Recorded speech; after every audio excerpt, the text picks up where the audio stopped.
Hey friends, it's Heather. So today we're going to learn how to draw a Truffula tree from the Lorax. If we look at our book here, we can see the Truffula trees are kind of these like hairy pom-pom trees. They have a yellow trunk with these black kind of zigzags on them. And there is like a pinkish red, an orange, and a yellow. And the trunks themselves are yellow with black. Okay, so we're going to figure out how to draw those today. So all you need is some scrap paper. We reuse paper at the library all the time, so I'm just using the back piece of a piece of scrap paper. I have a Sharpie, but you could also use a black crayon or a pencil.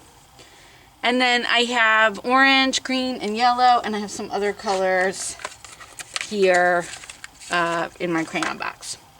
Okay, so to start it out, what we're going to do is we're going to make almost like a half circle, but a little bit open, okay?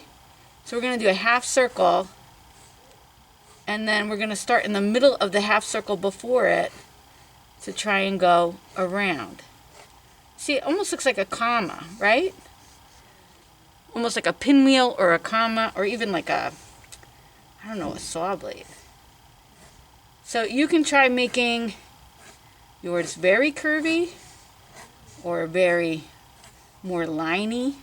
That's very curvy, more liney. You can make them big. They're all different sizes. Or small.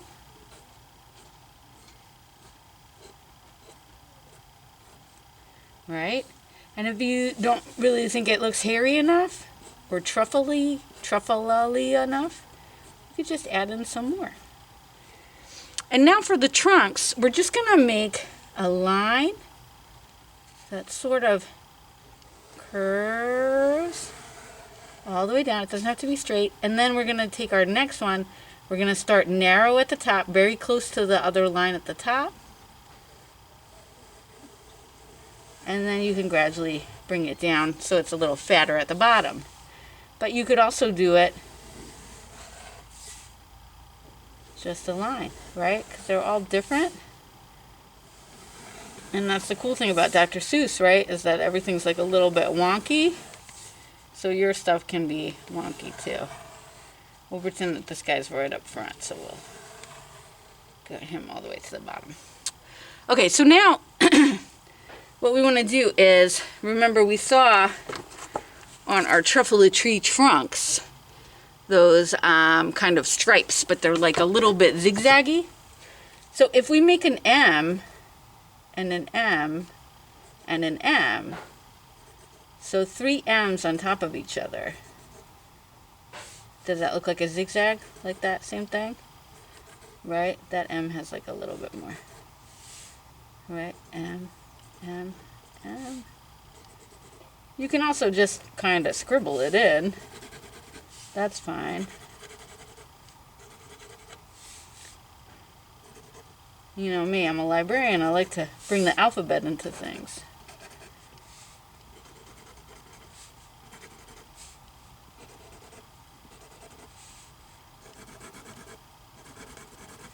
So we'll do a few scribbly ones, a few M ones. That's a little bit more scribbly.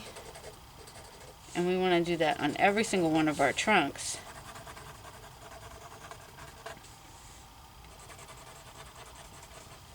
And now we're just going to color in our Truffula trees. So here I have an orange crayon, and I'm just going to color. And you can go outside the lines a little bit, right? Because they're like a little bit crazy.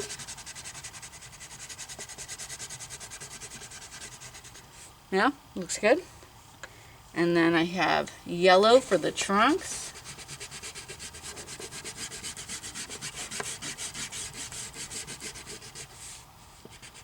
All right.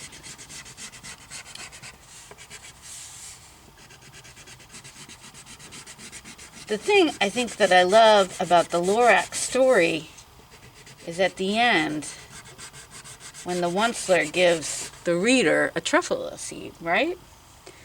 And then the idea is that you would plant it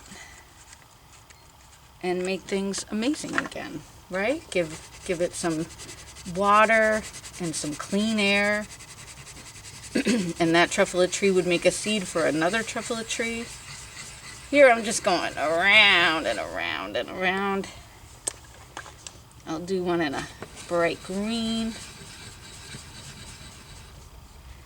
And we'll do one in a different kind of yellow. A little bit of a darker yellow.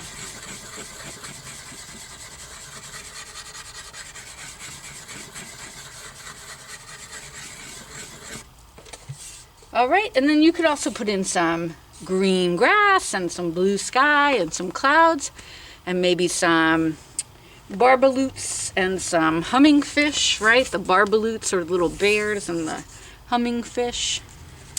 All right, I hope you enjoyed this. Have a great day.